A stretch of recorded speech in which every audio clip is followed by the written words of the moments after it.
Olá, sejam todos bem-vindos ao Delegados na Escuta, um bate-papo sobre segurança pública, temas jurídicos e política.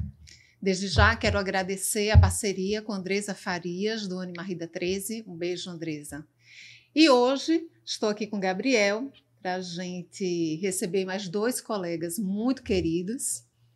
E Gabriel vai aqui dizer para a gente quem são os nossos intimados e qual o BO de hoje.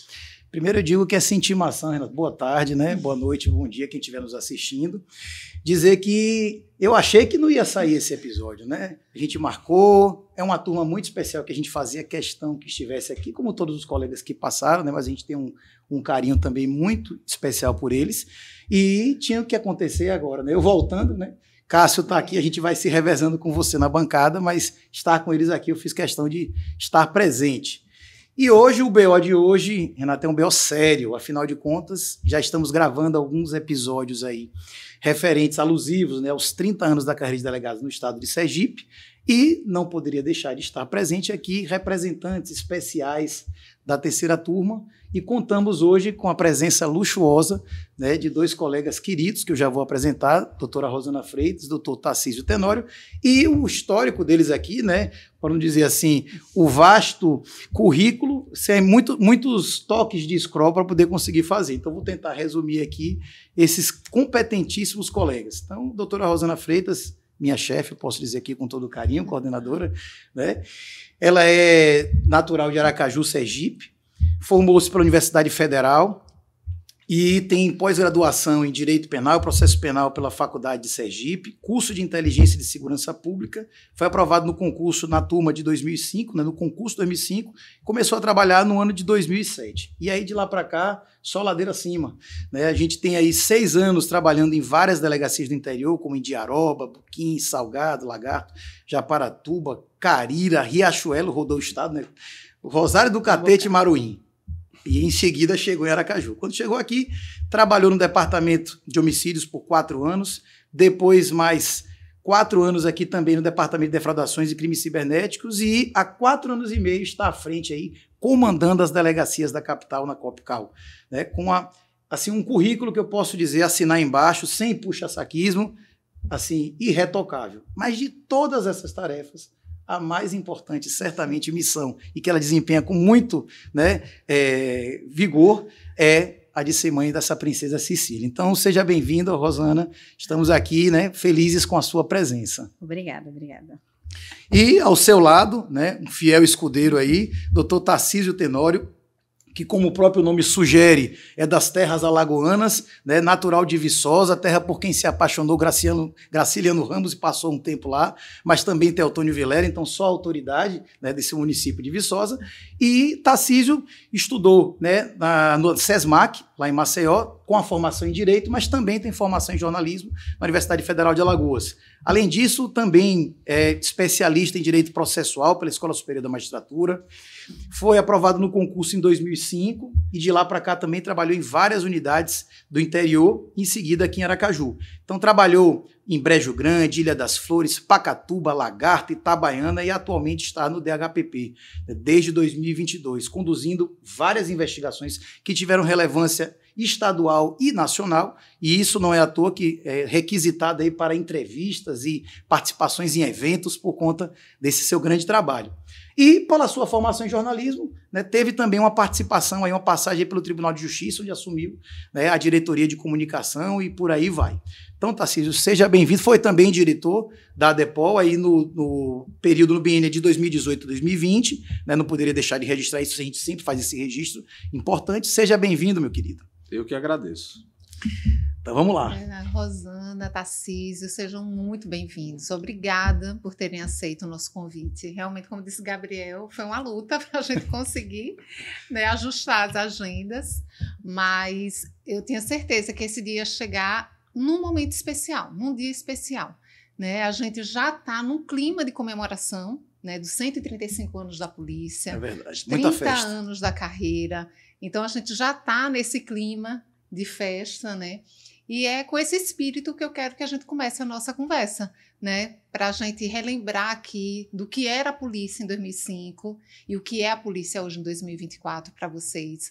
O que é que vocês enxergam aí de mudança, né? O que é que vocês enxergam aí que ocorreu nessa caminhada, né, de evolução, né? Porque a gente sabe que, é claro que a gente está nesse processo ainda de evolução, muita coisa ainda a ser feita, mas nesses 19 anos a gente já vê nitidamente grandes diferenças no nosso dia a dia nas delegacias, né? Então, qual a experiência de vocês, qual a visão de vocês com relação a isso? Assim, eu acho que se eu pudesse escolher uma palavra para definir, né, essa mudança ao longo desses anos, eu diria profissionalismo. Eu acho que a Polícia Civil vem se profissionalizando, a gente vem evoluindo nesse sentido, né? A própria identidade visual que a gente não tinha, né, e que hoje é uma referência nacional, né? Vários estados tentam se adequar a isso. Eu acho que isso vem fazendo com que a Polícia Civil ganhe um espaço, seja reconhecida na sociedade, porque a gente trabalha como um serviço velado, né? Diferentemente de outras forças policiais que estão nas ruas, que usam fardas, a gente não. A gente trabalha com investigação, com o secreto, com o sigiloso. E isso fazia com que a Polícia Civil, né, ficasse ali sempre escondidinha, aquém, sempre por trás das investigações e dos inquéritos. Eu acho que a gente vem conseguindo avançar bastante nesse aspecto. Ter mais visibilidade, né, do nosso trabalho. E ter mais identidade.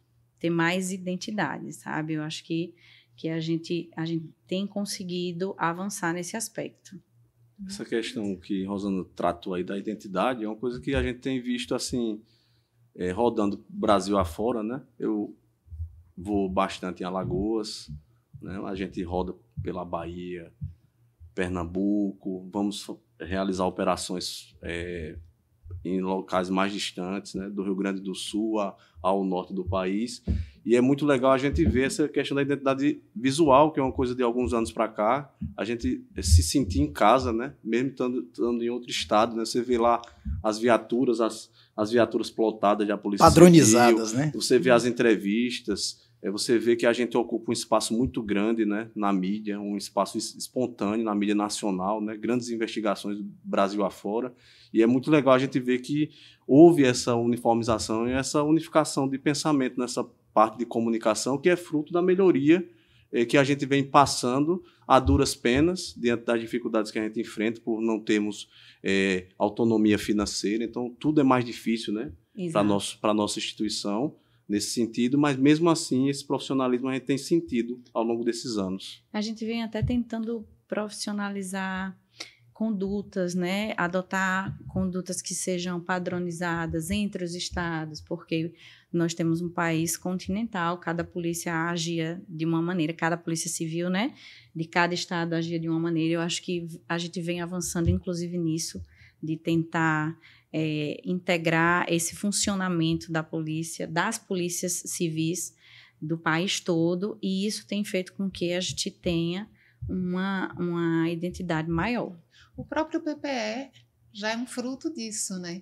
Exatamente. O próprio PPE, que é o sistema que a gente usa, né, de registro, de boletins de ocorrência, inquéritos e demais procedimentos, é um sistema hoje que ela aproxima as polícias. Isso, né? Padroniza as peças. Padroniza. Tarcísio aqui é um parceiro nesse aspecto, eu acho que Gabriel também, somos muito sistemáticos.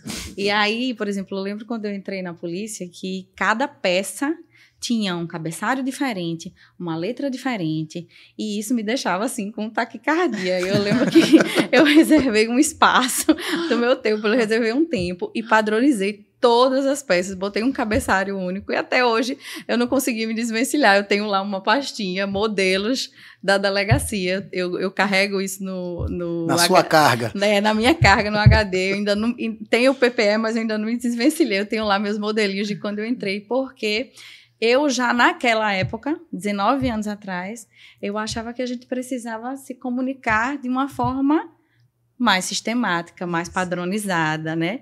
E aí cada um mandava uma peça de um jeito, cada um redigia de um jeito, cada um tinha um cabeçalho diferente, e aos poucos eu acho que a gente foi aí evoluímos em vários outros aspectos, mas para mim esse aí foi muito marcante. Isso é uma coisa interessante, né? Porque a gente é exatamente essa ideia, a ideia da identidade, né? De você se reconhecer, você perceber que pertence a uma instituição.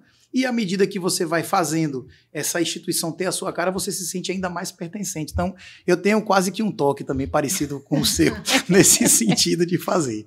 Mas aproveitando já falando nisso e voltando lá, né, que a ideia é que a gente possa fazer um resgate histórico com esses episódios e a gente, inclusive, ficarmos nostálgicos, saudosistas de lembrar, né, dos nossos tempos. Quem era doutora Rosana, doutor Tarcísio antes de entrar? Então, quem era Rosana e Tarcísio antes de estarem aqui, né, no estado de Sergipe, desempenhando a função de delegado de polícia?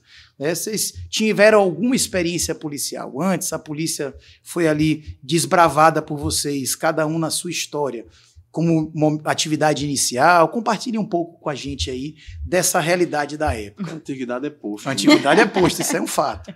E você é hierarquizada. Não gostei dessa antiguidade, não, mas tudo bem. É só no cargo. Né? É o cavalheirismo. Isso. Mas, enfim, eu era estudante. Então, assim, eu era estudante. Nos conhecemos, né? E o detalhe, assim, é que eu, de fato, não tinha sonho de ser delegada. Eu acho que isso é algo que a gente, pegando um gancho com o que a gente vinha comentando, mudou também muito na carreira. Quando a gente fazia faculdade, eu não lembro de nenhum colega que tinha sonho de ser delegado. E as mulheres, então, né? Era algo que era visto com um certo preconceito. E hoje não.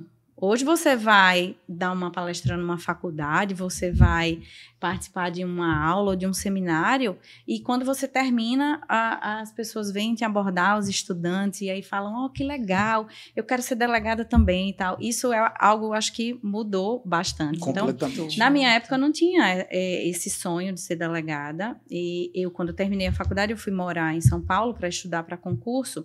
E aí eu não gostei da experiência de morar fora do estado. Então eu voltei de São Paulo com a ideia de que só queria fazer concurso aqui. E já tinha acontecido, quando eu estava na faculdade, o concurso de juiz e o concurso de promotor, que eu não pude participar, que já tinha um prazo, acho que de 3 anos, e ficaram os concursos de delegado e defensor. Eu fiz os dois e lembro que perdi o de defensor na segunda etapa por 2 décimos e passei no de delegado, né? E eu lembro que foi assim meio que uma frustração, porque eu preferia à época, né, ser defensora a ser delegada. E eu lembro que teve uma pessoa que falou para mim assim, quando você entrar, você nunca mais vai querer sair. E eu juro que eu duvidava disso. Eu duvidava disso. Esses gurus. Sempre a gente tem uma dessa, né? Mas, de fato, assim, e aí eu tô sendo muito sincera, muito aberta, eu me apaixonei.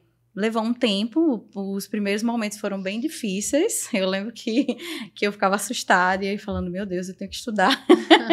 Mas depois, assim, acho que a investigação é algo instigante realmente, é algo que envolve a dinâmica também da atividade policial. Você não tem dias, assim, muito iguais, né, ao outro. Você está sempre ali sendo instado a buscar sua capacidade de investigação, sua capacidade de entender e compreender como o outro vai agir, como, quando, e isso acaba envolvendo você no dia a dia, e daí já se passaram 9 anos. Parece que foi ontem que eu entrei. Então, 19, né? 19, né? Deu 19 até as anos. contas. E até as contas.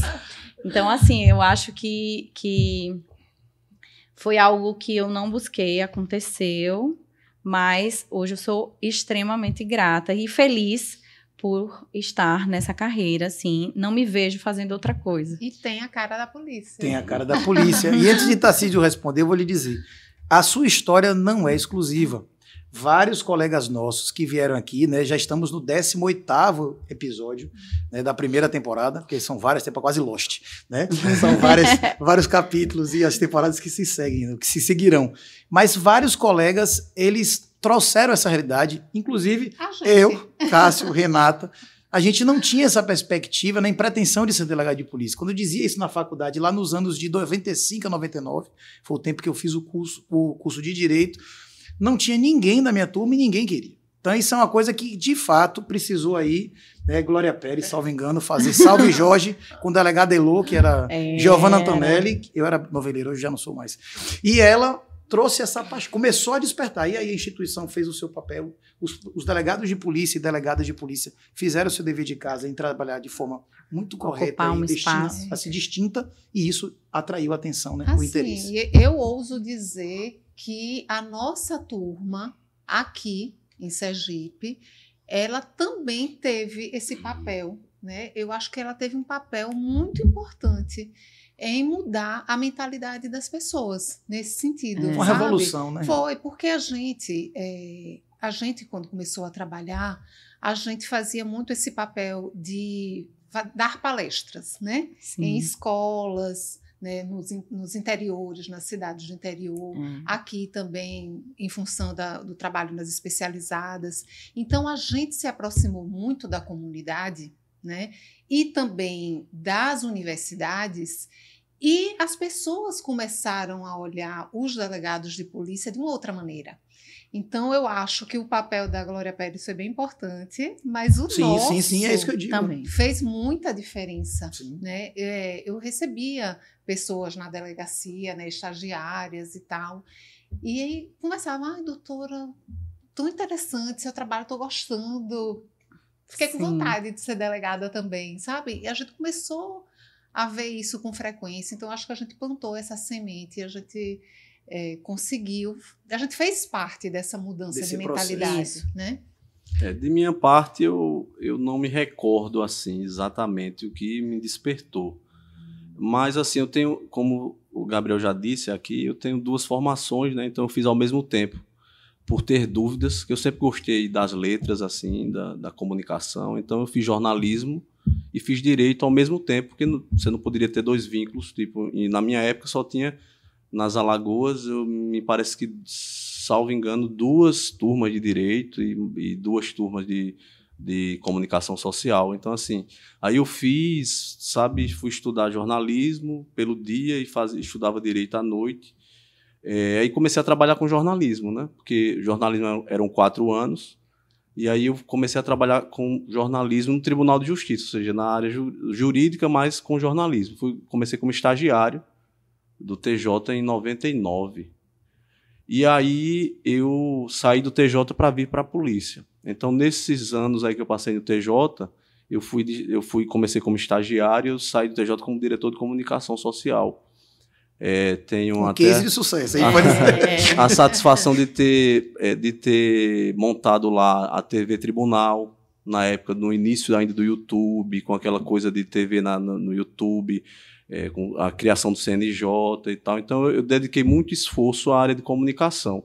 E aí, nesse meio tempo, aí, uma cunhada minha me chamou para fazer concurso. Vamos fazer concurso em Sergipe para delegado. E eu sempre vi aquela questão do processo de apuração jornalística é muito parecido com o processo de apuração investigativa da polícia, investigação. Então, assim, nós temos os personagens são as testemunhas, os personagens, as fontes, os informantes, e aí eu sempre tinha aquilo, assim, o delegado o delegado é uma espécie de editor, né? É um editor, mas ele é repórter também, né? A gente é repórter, né? Curiosidade, a gente investiga lá, vai a campo se preciso for, mas a gente tá ali recebendo os fragmentos das notícias e vamos definir qual é a capa, né? O que é que a gente vai apresentar aqui? Qual é a manchete? Aqui eu sou do impresso, né? Da época do impresso. Hoje a gente já está nesse negócio de rede social e tal, microblogs, né? Enfim, então tinha tudo isso. Aí eu fiz o concurso, não era um concurseiro, mas formei em Direito também, sempre gostei da área jurídica, assim, também da questão da produção de peças. Sempre busquei usar a redação do jornalismo na minha atividade, tanto que eu costumo dizer que eu faço, geralmente, o que se chama de pirâmide invertida no relatório policial. Eu jogo lá já o que é que a gente quer saber, a notícia, né? Qual é a notícia? Fulano desferiu, né?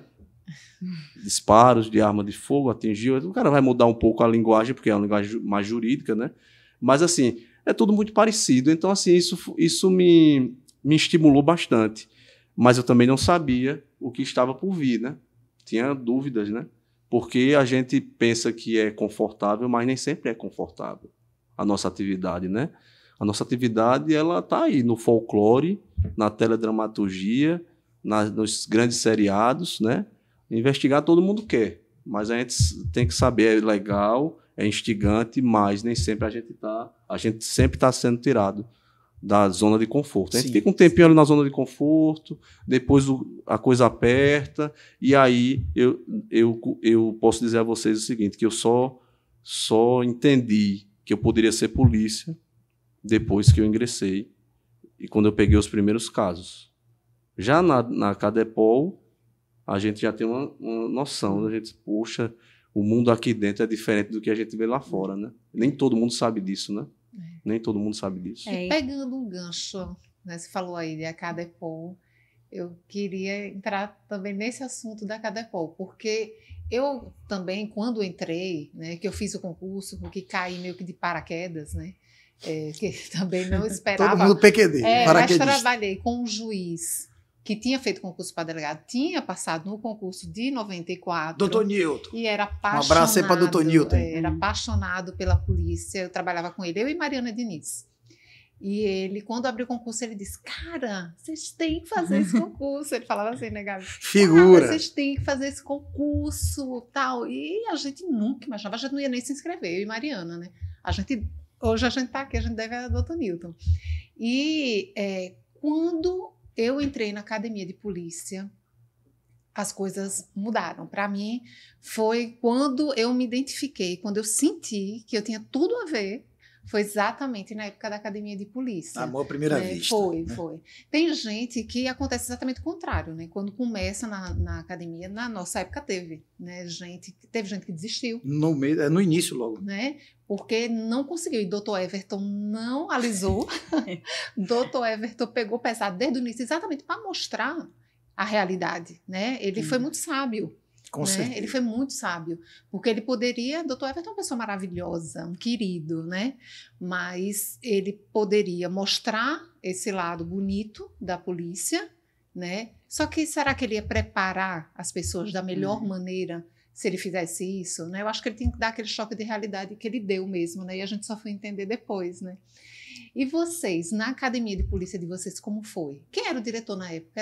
Era doutor Everton também. Ele saiu também foi doutor Everton. Né? Então, eu não tive, não, essa identificação na academia. Não, não. Eu fiquei bem assustada. Ele assustou mesmo. Eu fiquei bem assustada. E assim, para quem estava entrando já com aquele, né? Uma certa reserva, uma né? certa reserva, uma certa preocupação.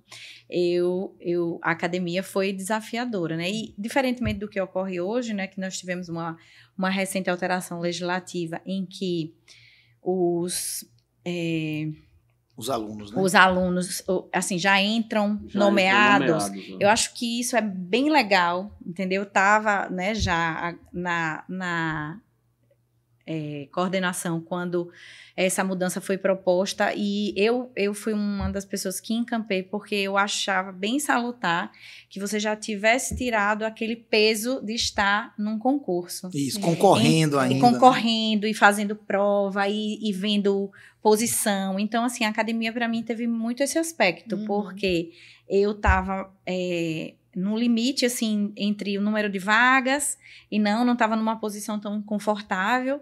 Então, o meu objetivo era estudar para poder tirar uma nota legal e ficar no número de vagas. Então, eu não aproveitei a academia como um espaço de conhecer a metodologia, o funcionamento, né? Eu lembro que na minha primeira aula de MEAF, o instrutor olhou para mim assim e falou: Rosana, se acalma que você não vai dar um tiro no seu pé.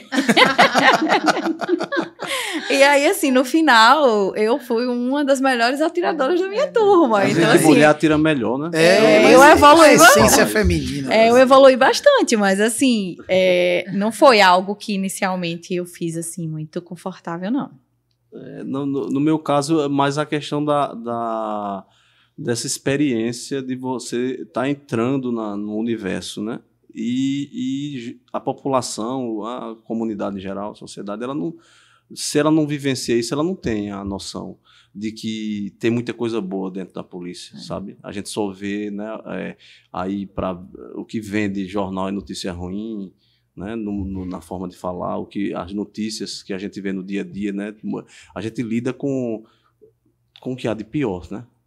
Não, e Tarcísio, você pontuou uma coisa na sua outra fala, assim, que você disse, a nossa atividade aparece em seriados, né, aparece em novelas, enfim, mas a realidade, ela se distancia um pouco, porque, por exemplo, tá aí uma outra coisa que eu acho que evoluiu junto, a perícia, né? A Polícia Civil, ela anda muito de mãos dadas com a prova pericial. E a gente não tinha. Não tinha. É verdade. É A uma gente não grande tinha. dificuldade, A né? nossa investigação era baseada em oitivas. É. Né? É o que se diz, é o que Gerlândio me diz. Eu acho que se ele não trouxe de alguém, né? Gerlândio é um cara. Mas assim, eu uso isso e eu propalo isso. Até no pessoal do curso de formação, o pessoal do último concurso, que nos estágios lá eu estava como regional de Itabaiana, eu dizia, não, investigação, foi-se o tempo que investigação o inquérito era um caderno de fofocas, né? Mudou muito, né? Exato. Às vezes a gente fecha Porque um a inquérito gente, sem precisar de um. A gente às vezes ouve Um caderno de por fofoca ouvir. Né? A gente vê Às vezes, aqueles que a prova seriados, né? técnica tá Com lá, toda uma gente. prova técnica, Isso. com coleta de digital, né? Com análise disso, daquilo e tal, que vai formando aquele quebra-cabeça. E a gente aqui, o quebra-cabeça era um caderno de fofocas, né? Chama um, Junta chama dali, outro, pega para ver quem dali. conta a história e tal, um pedacinho de um pedacinho de outro. E assim, tá aí uma coisa também que a gente vem evoluindo bastante, né? A gente está conseguindo hoje ter investigações muito mais técnicas, né? Uma coisa interessante, e aí eu digo para mim, a importância, né, da academia de polícia, a formação. A gente tem uma academia muito boa, com os colegas que eram da primeira turma, que celebramos hoje, né, os 30 anos esse ano da primeira turma. E a minha preocupação, Rosana, da turma B, foi minha aluna, né, salvo engano. E É muito aluno. É muito aluno, é muito aluno. Não, mas eu digo mais na academia de polícia, né? Então, eu tenho muito carinho pelo curso de formação, mas eu estudava, que na época eu ainda estudava inclusive para concursos também, e já era delegado, mas estudava para outros concursos também, e eu me recordo que a minha preocupação era dizer assim, era chegar na sala e dizer assim, ninguém vai chegar aqui para trazer teoria de Zaffaroni que eu já não sei, então eu estudei muito para dar aula para os cursos, e sempre faço isso, né? Eu sempre me preparo e vou, mas especialmente que foi a primeira turma de delegados que eu ministrei aula, a gente entrou em 2001 e o concurso seguinte foi em 2005, academia em 2006. E eu me lembro assim que eu me dediquei, a gente juntou, né, eram 10 delegados, eram 8 delegados, 2 por turma, era eu e Karina na turma B, e eu falei assim, eu vou estudar, vou fazer, Karina, eu vou ficar na parte aqui bem do pragmático mesmo, e as teorias você viaja, e eu fiz questão de explicar o que era teórico, mas associado à própria atividade, mas dizer assim, eu não vou chegar aqui para estar tomando chapéu, né? E essa é uma preocupação, e a turma de vocês era uma turma muito preparada. E os concursos, à medida que foram passando, você via turmas muito preparadas. Então, é uma coisa que marca a gente. Então, eu tenho um prazer de voltar à Academia de Polícia sempre, para ministrar todas as capacitações, e em especial os cursos de formação, por conta dessa característica. E aí eu já vou aproveitar para continuar nesse tema, perguntar a vocês, né, se algum fato curioso, inusitado, algo absolutamente diferente do que vocês imaginavam aconteceu na Cadepol, porque todo curso de formação tem alguma coisa que chama atenção. Não sei se algo para vocês resolve. Tem um fato inusitado, porque eu conheci meu atual esposo na Cadepol, porque ele é cunhado de Anne Clay, que também é delegada, e que na época já namorava com Betão, que é irmão de Daniel, né? Sim, sim. Então, assim, é um fato inusitado. É verdade. Que a Cadepol me levou, tá né? A Cadepol e seus amores. Isso é uma realidade que a gente não pode deixar. Eu só me recordo assim, de algumas coisas engraçadas que eu acho que não. eu acho que algumas coisas são impublicáveis. São coisas assim de bar. Com os amigos. Mas eu lembro bem assim, Dr. Everton, né? A gente tinha Dr. Everton Sisudo, com aquele terno dele.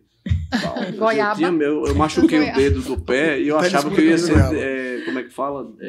Desclassificado, né? Porque eu, jogando bola, machuquei o dedão do pé. E aí eu não podia usar tênis, né? E tinha todo aquele negócio. FO negativo. Aí eu disse, não, vou por aqui. E eu sem saber as entradas, assim, ainda conhecendo o ambiente. Eu dormia lá, né? Porque tinha o alojamento, né? E isso também deixava a galera, o pessoal muito entrosado, né? Lá, somente as pessoas de fora. E aí eu achei um buraquinho para eu passar, para não passar perto do Dr. Everton, né? Que eu me perdia no labirinto ali. E aí o primeiro indivíduo que eu encontro é exatamente o Dr. Everton. Aí ele não fala nada, ele olha assim para mim. De cima a baixo, ele mediu. Foi isso. Aí eu disse, machuquei o pé, mas já tá sarando. Aí ele, passou sal. Aí eu fui pra sala, não fui. Sobrevivi. Momentos de tensão, né? Doutor, é brincadeira. E um amigão, né? Ele tem que manter a postura ali e tal, mas assim, depois, quando a gente entra nos quadros, aí que a gente tem o primeiro contato, você vê que é um cara, né? Joga bola com a gente, né? Que ele é um amigo, né? Um cara bacana, assim, um colega bacana aí da polícia. Mas vou lhe dizer, acho que a academia só dá certo com esse perfil de diretor mesmo, assim, que eu digo, o João Batista tem um perfil totalmente diferente, mas digo, na formação, isso é importante também ter, né? João é mais tranquilo, é mais sossegado, mas digo, esse espírito, todos que passaram, né, por Dr. Everton sempre comentam com graça e ao mesmo tempo respeito, né? A gente não consegue chamar. Ele só não oferecia cafezinho, né? João chega na DM lá, ele oferece cafezinho. É verdade. Quando ele está como delegado geral, quando ele estava nas coordenadorias, né? Ele aqui toma um cafezinho, né? Estabeleceu o rapport, né? Exatamente. Ele criou assim muito vínculo com todo mundo, né? Eu acho que todo mundo, depois que entrou na atividade, sempre recorria a ele, né? Ele sempre foi muito solícito, né? Em ajudar todo mundo ali no começo. E na polícia é muito importante a gente ter essas referências, né? Sim. Porque por mais que a gente faça uma boa academia, que a gente seja bem preparado na academia, quando a gente chega na delegacia de polícia, tudo é diferente, né? É uma outra realidade e uma realidade que pelo menos nós aqui, e se brincar, a maioria não conhecia de maneira alguma, né? Eu digo isso porque a grande maioria que passou aqui nunca tinha trabalhado na polícia, ou sequer tem outra atividade, né? Eu nunca tinha trabalhado. Foi meu primeiro emprego também. Eu nunca tinha trabalhado no Tribunal de Justiça também. Eu e Mariana, né? A gente tinha trabalhado no Tribunal de Justiça, mas a gente, delegacia de polícia. Não, e eu sempre tive fama de ser pé frio na polícia. Pé frio em que sentido, Rosana, né? De tipo assim, Rosana chegou no plantão, tinha gente que se benzia, porque o pior plantão. Tinha gente que trocava. E essa tinha tanto medo que trocava. Tinha gente que quando via meu nome trocava. E aí, essa, digamos assim, esse meu histórico começou já na primeira semana que eu entrei na polícia, porque eu fui lotada em Indiaroba. E na primeira semana, eu não lembro se foi no terceiro, no segundo ou no terceiro dia que eu estava como delegada lá na cidade, uma pessoa que tinha matado um parente de um delegado em Pernambuco, um latrocínio, tinha cometido o crime e saiu com o carro da vítima, descendo, né, os estados, e foi parado pela polícia rodoviária que funcionava ali em Indiaroba. E o caso foi levado para mim. Eu lembro que Júlio Flávio era o coordenador, né? E ele ligou para mim e falou assim: mocinha, começou bem, viu? Já vi que tem sangue policial. E eu desesperada. Desesperada. E eu lembro que foi aí a primeira vez que eu ouvi uma expressão assim bem comum na polícia, que é dê seus pulos, né? Sim. Porque a gente fazendo flagrante e o pessoal de Pernambuco querendo vir buscar o preso de helicóptero, mas o preso era nosso, porque o flagrante estava aqui, e a maior confusão. Tem a questão legal, né? Eu sei que na hora, não, tem que levar o preso para Aracaju, então tinha que sair de Indiaroba para Aracaju, e já era noite. E aí eu lembro que Fábio e Oswaldo, que foram me ajudar, né? E aí foi que eu descobri, porque eu tinha muito pouco tempo de polícia, que o preso ia no fundo do carro, porque a gente não tinha viatura apropriada, né? Xadrez, até então, né? xadrez. E aí foi o preso e eu, meio que assim, trocando ideias. E eu lembro que quando eu cheguei em casa de madrugada, depois de ter deixado o preso, eu não lembro onde, para ficar custodiado, e eu cheguei em casa chorando, mãe, eu não quero mais ser delegada. Eu não sei onde foi que eu fui me meter. Porque, assim, realmente, a gente aprende, né, na polícia, Sim, a dar pulos, a se virar. É isso que Renata falou, assim, você pode fazer a melhor academia, pode ter feito a melhor faculdade, mas pode ter lido os livros mais específicos em matéria de investigação, que hoje a gente tem, na época a gente não tinha muito conteúdo, né? Hoje a gente já tem mais escritos sobre a nossa atividade, mas a realidade, ela é ali, pulsando, né? Cada dia... Quem sabe faz ao vivo, né? Quem sabe faz ao vivo, literalmente, na polícia. E é justamente por isso que é uma atividade tão empolgante, eu diria, instigante e ao mesmo tempo apaixonante, né? Que a gente trabalha com um improviso qualificado, já vou dizer assim, Sim. o tempo todo. Então, à medida que a gente vai se deparando com situações e que a gente vai vendo a nossa capacidade de criar, de inovar, de improvisar e fazer o melhor. Né? E aí você vê, 19 anos depois, eu estava recentemente aperreada com uma reunião que a gente teve e que precisava fazer uma ata para colocar no planejamento estratégico, certo? Do governo, para sinalizar que a gente tinha cumprido aquela meta. E aí, o pessoal da superintendência me cobrando, Rosana, tem que ver essa ata. Eu falei, eu vou fazer o seguinte, eu vou mandar um áudio para vocês transcreverem, porque aí já me ajuda. E aí eu lembrei que teve um investigador que desenvolveu um programa que você manda um áudio para ele. E degrava, né? Isso. E aí, o assistente virtual dele degrava, né? Aí que fiz eu? Mandei o áudio para ele, para poder transcrever. E aí eu tinha a ata, né? Aí ele me liga. Ei, você tá burlando o meu assistente virtual. O áudio não era para mim. Eu digo, porque eu tava precisando de uma transcrição. E eu não tinha como conseguir isso rapidamente. Me lembrei do seu assistente virtual. E eu estou fazendo o que a gente faz sempre na polícia, dando meus pulos. Exatamente. Até hoje. E aí ele ficou rindo assim, mas veja, a gente continua dando alguns pulos, porque a gente vai se aposentar dando os pulos da gente. Porque a nossa realidade não é a ideal, né? A gente está aí caminhando, avançando, mas a gente ainda tem muitos pulos a dar. A questão de dar seus pulos, não foi bem um pulo, mas eu lembrei da questão da realidade, o choque, né? Aquele grande choque, a virada de chave, assim. Tipo, eu entrei, isso é legal, tal.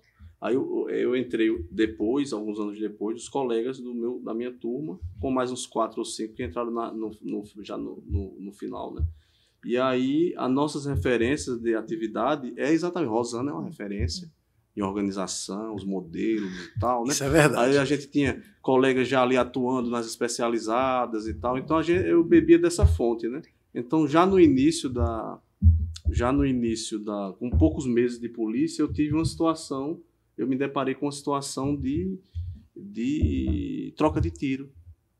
Acho que eu tinha uns 4 meses, foi um latrocínio que ocorreu numa loteria, era a terceira situação nessa loteria específica, o dono já tinha até blindado os vidros e tudo mais, e eu estava na porta do Conselho Tutelar, numa viatura ostensiva, acompanhado de um agente de polícia que estava dirigindo, e eu ia me deslocar para Pacatuba, era Brejo Grande, ali aquela região. E aconteceu esse assalto, eu já estava em Pacatuba, no fórum, resolvendo alguma questão de alvará, alguma coisa. Era um alvará até de questão de transação, para melhorar as condições da delegacia, que é bem precária. Dando os pulos. Isso, dando os pulos, é outro pulo.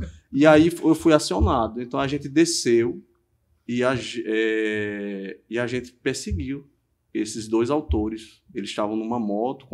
Eu acionei toda a polícia possível da região, militares e o escrivão, que era...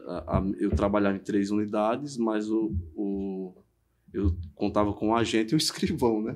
Então a gente também dava os pulos para poder estar presente tudo em 3 unidades policiais. Né? E aí a gente perseguiu. esses indivíduos. E aí a gente entrou ali naquela região do Pantanal de Pacatuba e parando e pegando informação, passou por aqui e tal, e aí de repente a gente se depara com a motocicleta, com os dois, e os disparos. O primeiro disparo pegou no para-choque, eu só fui ver depois, né, quando terminou a diligência, e o segundo passou pela minha lateral, pegou na porta de trás. Então, o agente mais experiente, bem mais experiente, ele foi me orientando também. A gente tem essa questão, quando a gente entra, a gente não tem... Então, eu estava no passageiro, com a carabina, tomando tiro. Não sabia se tinha me acertado não, na adrenalina. Eu fui seguindo e os caras atirando, e aí vou atirar também. Eu me posicionava em estrada de barro e eu efetuei alguns disparos e, graças a Deus, não acertei. E vários disparos, enfim.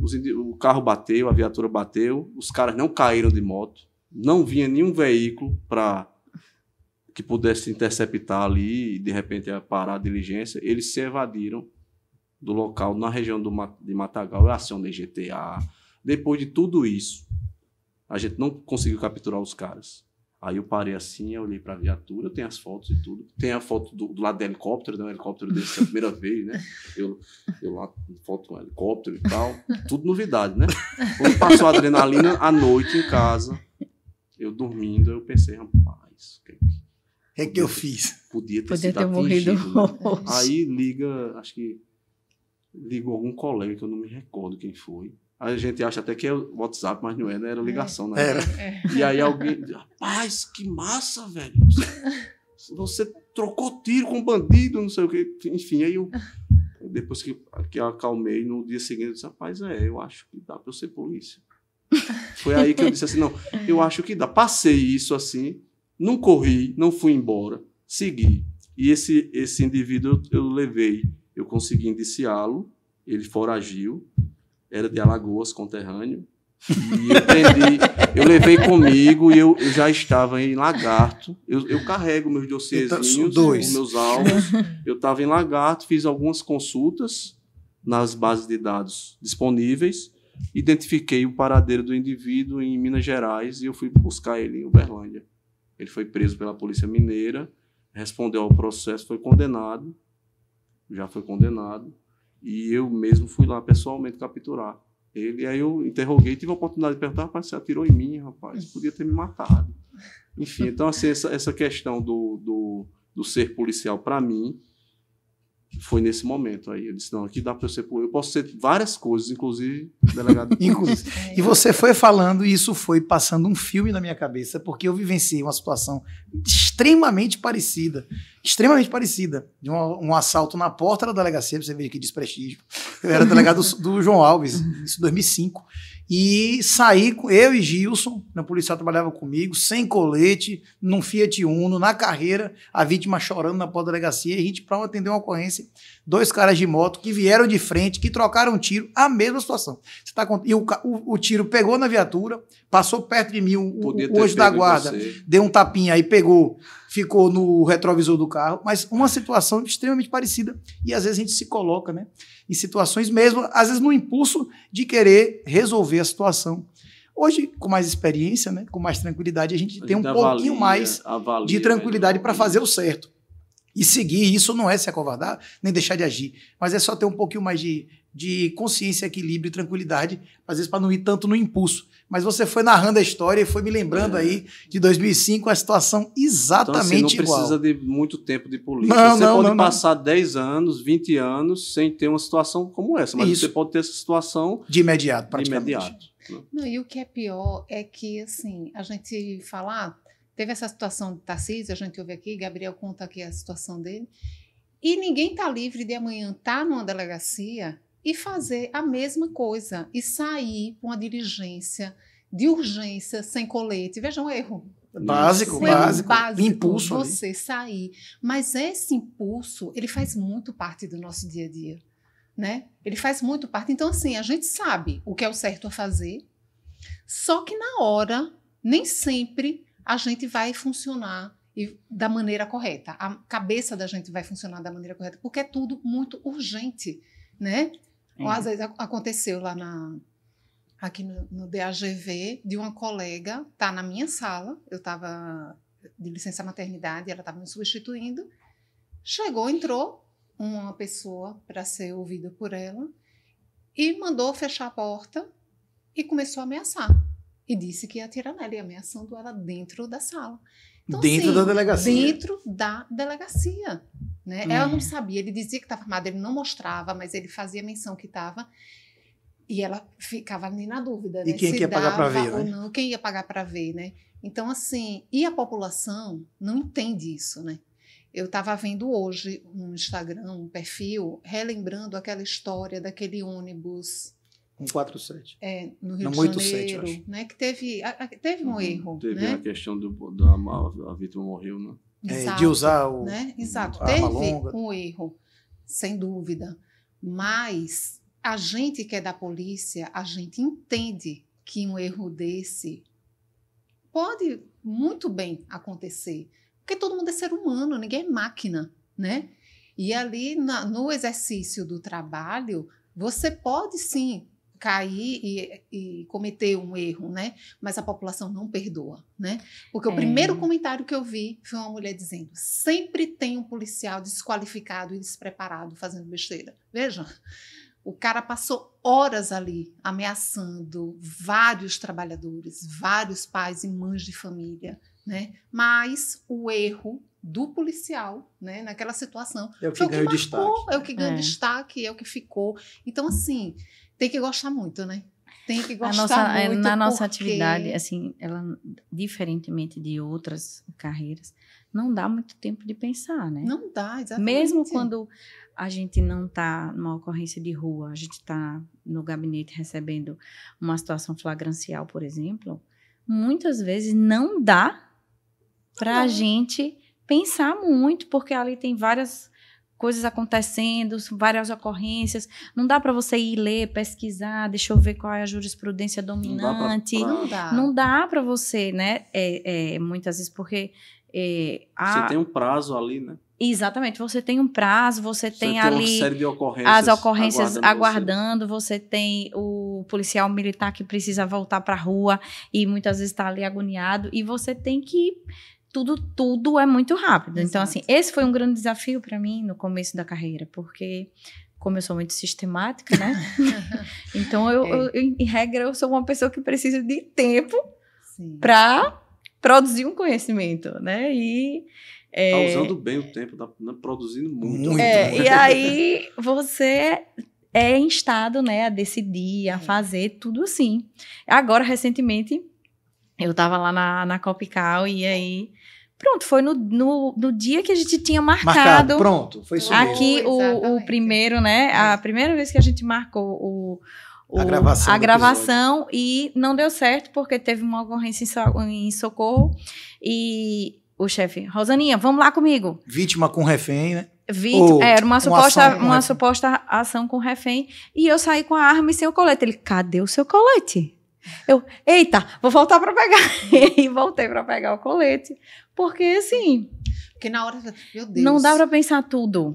Um caso com refém. Você só pensa nisso, no refém. No refém. Você esquece da sua segurança. Muitas vezes. É essa. A verdade é essa. E é aquilo que Tarcísio falou. Quem está de fora dessa atividade, muitas vezes não tem... Não alcança. Não tem esse alcance. Não tem. Quando você vivencia, aí...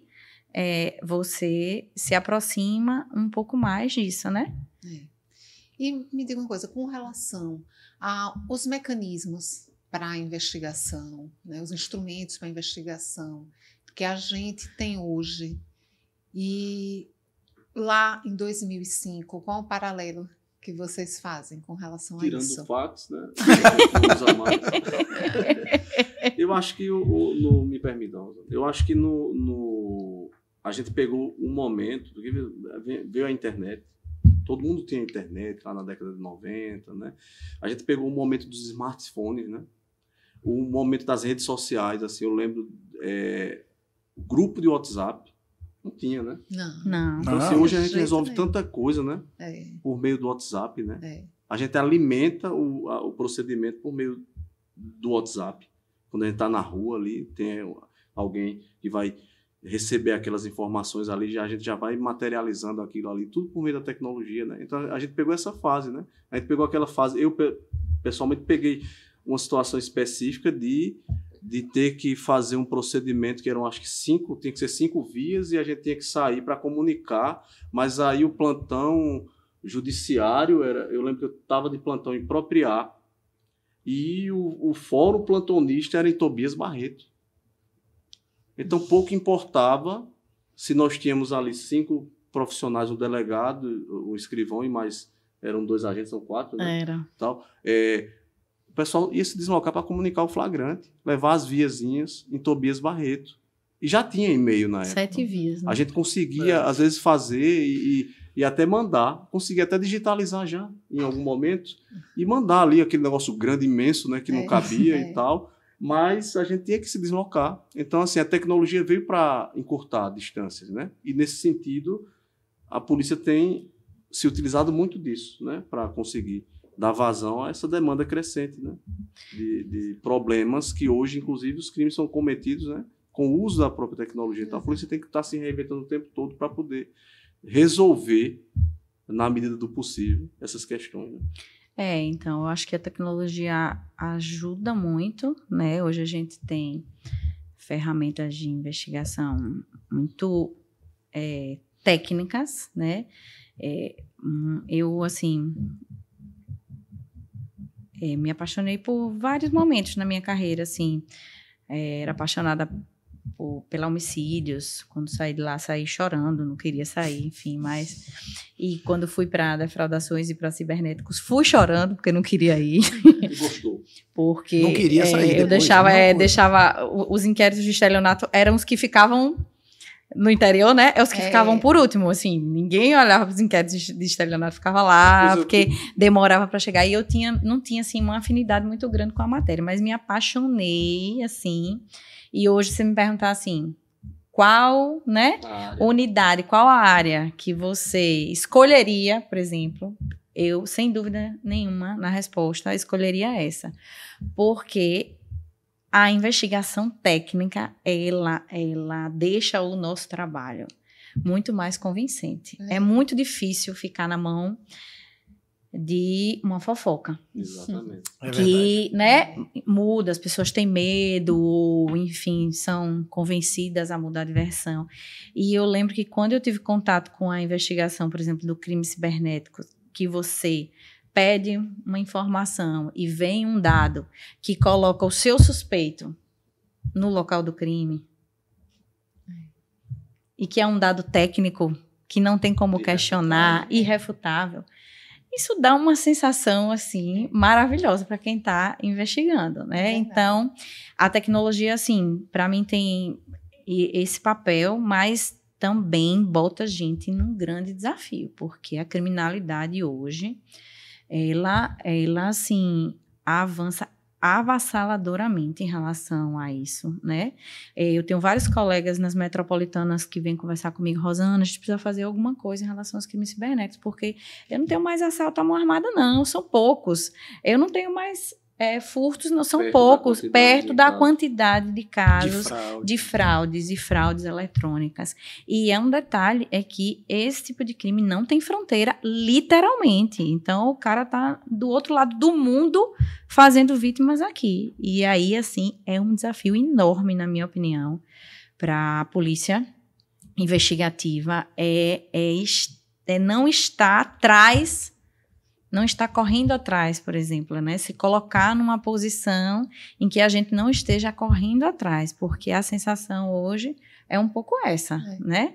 É que a gente o criminoso ali com ferramentas tecnológicas assim incríveis e a gente tendo ainda algumas dificuldades, né, basilares. Inclusive procedimentais e burocráticas, né? Então, assim, a gente vai ter que continuar dando muitos pulos para conseguir, claro que isso, a gente percebe os esforços individuais, né? Assim, pessoas que, né, têm aquele feeling, que vão, que desenvolvem, que ajudam, que a inteligência artificial aí já sendo usada como ferramenta de Sim. investigação, né? E de crime. As duas coisas. De crime.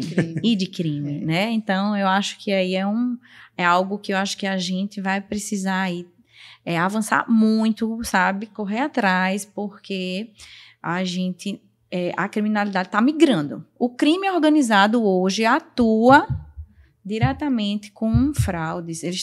Veja, a gente ouve cada vez menos notícias de que assalto a banco. Para que assaltar um banco? Se você dá alguns telefonemas de dentro do próprio presídio e consegue fazer vários golpes. Sobre isso aqui, Episódios, com né? Dernival e Hilton. Sim, Né, que são do COP. né? A gente conversou exatamente sobre isso, né? Como mudou, né? Essa coisa de sequestro, assalto a banco, assalto a carro forte, quase não tem. Exato. E também né? com Suirá e Lauana, né? E também com Pureza e Tereza, Sim. dentro ali do DEPATRE, sobre essas unidades especializadas, falando dessa migração do crime, né? Em algum momento a gente sempre volta. Sim, é engraçado né? como Porque é um faz tema. muito parte do nosso dia a dia. Eu ouvi até certa vez um comentário assim: nossa, o COP está prendendo estelionatário. Porque, assim, A mudança de paradigma. a ideia que a gente tem, né, da atuação do COP é aquela atuação grupo tático, né, né, de mega operacional, né? E a violência. E de crimes Combate à marcados violência. pela violência. Eu Sim, falei, sim, sim. mas veja, o COP está atuando no momento em que o COP, por exemplo, passa a prender estelionatários, ele está atuando no criminoso hoje que, assim, não tem mais volta. As fraudes, né, eletrônicas, não só as fraudes, hoje você quer cometer um homicídio, você consegue usar ferramentas de tecnologia para isso. Exato. É verdade. E vendo seus olhos brilharem, eu já vou aproveitar o gancho para saber de você. Algum caso no tempo que você ficou na DRCC ali, se você tiver algum caso que lhe marcou, assim, chamou a sua atenção, uma investigação com quem você namorou ali bem e produziu um resultado interessante, ou algo que chamou a sua atenção ao longo desse período, desses 4 anos que você ficou lá. Tem alguma coisa que você se recorda com... Então, assim, eu sou apaixonada, né, pela investigação de cibernéticos, mas eu lembro, assim, quando fala desse período, eu lembro muito de um caso que não foi da cibernéticos, foi da defraudações, porque eu acumulava, né? Sim. Cibernéticos e defraudações. E a gente começou, a unidade funcionava ali na Rua Laranjeiras. Era vizinho nosso lá, Delta. Isso. E aí, a gente começou a receber umas pessoas, pinceladamente, falando de que tinham sido vítimas de um golpe, que tinham entregado um panfleto de que se o filho fizesse um curso numa determinada escola, iria ter um emprego garantido. Só que quando a pessoa trazia o contrato, isso não estava no contrato, né? Então, a princípio, a gente, não, olha, no máximo pode ser uma causa cível de um descumprimento, né, ali contratual, mas não estava no contrato, então tinha essa questão que não tinha como a pessoa provar, ficava muito na fala. Pode ser algo de defesa do consumidor, uma propaganda enganosa, né? Só que foram chegando casos, e a gente iniciou a investigação. Não, vamos decidir investigar aqui. E quando eu lembro que um dos investigadores, né, que trabalha comigo, todo mundo da minha equipe se envolve nas investigações, né? Cruz trabalha comigo há 200 anos. 16 anos. Tem Júlio, tem a galera toda. Nessa investigação, Júlio estava começando na equipe. E aí ele fez um trabalho de levantamento que ele verificou que essa empresa dava esse golpe no país inteiro. Montava uma empresa de formação e não executava e angariava. Aí eu lembro que eu chamei o cara para interrogar, ou para ouvir o suspeito. E ele ficou, sabe, assim, quando a pessoa está olhando para sua cara e tirando onda, que isso é bem típico do estelionatário, né? Ele tem aquele ar, né, assim, né? Aí eu falei, olha, você está cometendo um crime aqui, você não vai fazer o que você fez nos outros estados. Se você não encerrar as atividades, eu vou pedir sua prisão. Eu falei bem assim mesmo, tipo assim, nem é o perfil, né? A gente não fala isso para o investigado, né? Mas era como se eu estivesse dizendo para ele, rapaz, caia fora, porque... Aqui não. E o cara, acho que subestimou, né? E continuou fazendo. E eu sei que a gente prendeu esse cara, foi uma operação massa. Assim, a gente entrou na empresa, levou todos os computadores, tinha busca e apreensão. Ele foi preso, todo mundo que estava envolvido saiu mandado de prisão. E quando foi massa, assim, a sensação de quando ele foi novamente, né, preso. Sim. Eu falei, você lembra do que eu lhe disse lá atrás, no passado? Eu avisei. E a gente chegou em você. Eu disse para você que aqui você não ia continuar. Enfim, ele ficou preso. Depois eu soube que ele virou até morador de rua, enfim, nossa, porque foi deixado de lado pela organização, né, criminosa. Já não fazia. Foi uma investigação que me marcou, porque eu lembro que quando a gente divulgou, eu tive que distribuir senha na delegacia. Nossa. Tinha um número específico de senhas, porque foram mais de 1.000 vítimas. Poxa. Isso, eu estou falando de uma investigação que uma fraude que nem era cibernética. Imagina o alcance para registrar boletim de ocorrência. Eu tive que estabelecer um quantitativo uma força-tarefa e estabelecer um quantitativo de senhas, porque senão eu não conseguia fazer outra coisa na delegacia. Tarcísio, e você? Algum caso assim emblemático? Olha, há muitos anos eu investigo homicídios, né? Desde Lagarto, passei muito tempo em Lagarto, Itabaiana e depois vim para homicídios. O que eu posso dizer é o seguinte, tem muita investigação que está ainda em conclusão, assim, eu lembro de algumas em que os elementos de prova foram obtidos por meios tecnológicos, né? Medidas sigilosas que não convém à polícia tratar, sabe? Porque é um caminho que a gente tem que apresentar no processo, né? Mas todo crime deixa rastro, né? Então, assim, eu lembro de investigações em que a gente coloca o indivíduo na cena do crime por vários outros meios, que não apenas a palavra daquela testemunha, que às vezes não chega nem ao final no processo. Porque, infelizmente, morre, né? Muda de versão, ou some. E, assim, esse trabalho que a polícia faz hoje, com investigação, com tecnologia, com as quebras de sigilo, com perícia, entendeu? Isso tudo vem elevando o nível e a qualidade das investigações, né? E a gente tem que primar por essa qualidade e pela legalidade, né? No cumprimento das nossas atribuições, para que a gente entregue o Estado juiz, né? E ao Estado da acusação, que nós somos o Estado de investigação, é bom que se diga isso, né? A gente entrega o melhor produto nosso, né, em benefício da sociedade, que está bem perto da gente no dia a dia, né? É a gente que recebe essas pessoas no dia a dia da delegacia, né? A gente escuta no quente, como a gente diz assim, né? A gente não escuta no frio, a gente escuta no quente. Isso faz toda a diferença para a investigação. Né? Eu sei que o nosso tempo já está praticamente encerrado, para não dizer que a produção já nos avisou aqui, mas eu queria fazer uma última pergunta ao Tarcísio mesmo, já emendando aí, que ele fez um trabalho enquanto delegado regional de Itabaiana, muito interessante no processo de implantação do PPE. E o seu conhecimento, o seu envolvimento, tanto na parte de comunicação, quanto também conhecimento tecnológico, fizeram muita diferença nessa gestão. Queria que você compartilhasse um pouquinho com a gente, Tarcísio, sobre essa experiência da implantação do PPE, sei lá, regional Itabaiana, e como foi que essa situação aconteceu. Então, a gente só aprende fazendo, né? Então, eu acho assim, se tinha uma ferramenta que foi colocada à disposição, ainda com o uso facultativo, salvo engano, né, no início, era uma coisa nova. E, assim, eu tinha muita preocupação, assim, sabe, com aquele negócio de monte de papel. Se você for na minha sala, às vezes esse cara não trabalha, esse delegado trabalha, não. Não tem um procedimento. Eu não pego em papel. Eu passei a trabalhar no sentido de, inclusive, a ler mais no meio digital, para me habituar, porque eu sou do físico ainda, né? Na época a gente dividia livro, eu dividia com meus colegas livros, que eu ia para a biblioteca pública da universidade, às vezes, né? Marcava, tinha que marcar. Então, eu passei assim, me adaptei, e aí, quando o PPE veio, eu disse, poxa, é uma oportunidade. Aí o Hilton era o delegado regional, eu era o delegado de homicídios. Eu disse, Hilton, vamos tocar isso aí, velho. Vamos começar a botar tudo vai ser tudo no PPE. Fazer tudo no PPE, vamos acabar com esse negócio aqui, olha que negócio feio aqui, um timbre diferente, sabe? Até o timbre verde ainda tinha, sabe? Aí é inadmissível, a gente tem a ferramenta. Então a gente passou a alimentar o sistema, de modo que quando o PPE se tornou obrigatório, você já estava? A gente já estava, não precisa digitalizar nada, não está tudo aí, não precisa corrigir questão, regularização de despachos, essas coisas todas. E hoje em dia a gente trabalha bem com o PPE.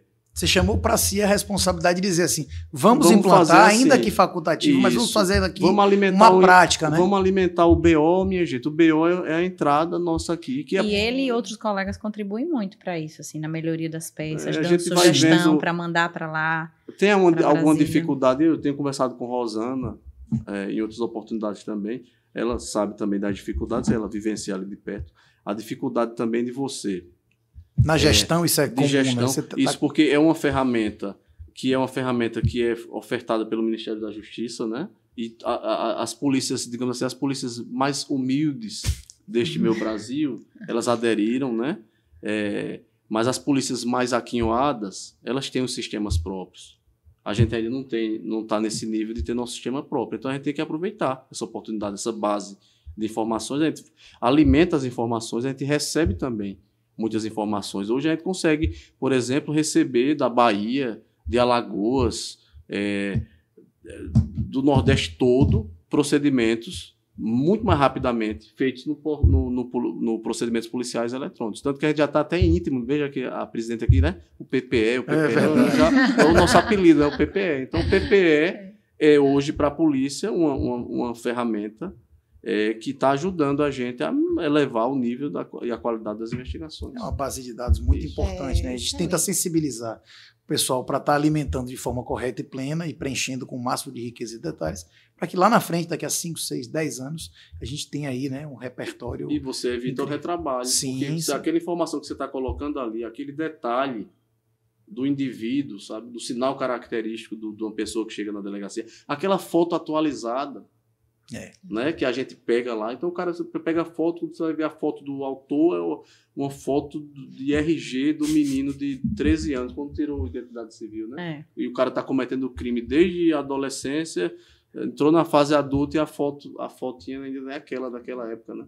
Então, assim, tudo isso é importante. Ele está sempre alimentando o sistema para que a gente possa utilizar esses dados em benefício das investigações futuras. É isso que eu ia falar. A gente já usa o próprio PPE hoje, muitas vezes, como meio de investigação. Sim, né? isso. Eu já usei em várias investigações. Entrei ali no PPE, fiz umas pesquisas e consegui muita coisa interessante que me serviu, né, nos inquéritos. Então, realmente foi um avanço maravilhoso, né? Gente, infelizmente, como quase sempre acontece. Como quase sempre acontece, né? Passa voando o tempo, né? Sim. E a gente não consegue esgotar tudo que a gente tinha para falar. A gente pisca o olho, quando olha já tem 40 minutos. Aí vai. Mas também isso é sinal de que foi muito bom, né? O nosso bate-papo, né? Que foi produtivo e foi assim um prazer enorme recebê-los aqui, né? Foi muito gostoso a gente reviver as histórias, né? A gente relembrar esses 19 anos de vocês, né, aqui junto com a gente, e espero que a gente tenha outras oportunidades, né, de estar aqui conversando sobre a nossa carreira, de estar celebrando, né, a nossa carreira, que está fazendo 30 anos. Na contagem regressiva da nossa grande comemoração, que está para acontecer, está na porta. Pois é. Né? Então, obrigada. Vocês. Obrigada, Rosana. Obrigado, Tarcísio. E a gente encerra, né, mais um episódio do Delegados na Escuta, né, pedindo a vocês que esse conteúdo que fez, de certo modo, sentido, foi algo que bateu aí em você, então você compartilhe. Se você ainda não é assinante do nosso canal, não nos segue nas nossas redes sociais, que o faça, que compartilhe, que curta, que comente, que faça com que esse conteúdo chegue aí, né, Brasil afora e fora do Brasil, porque, como falamos aqui, crime cibernético, internet e tudo não tem limite, quem tem limite é município, mas o Delegados na Escuta não tem limite, então que avance aí por todas essas terras. Um forte abraço e a gente vai se encontrar aí, né? Isso. Obrigada e até o próximo episódio.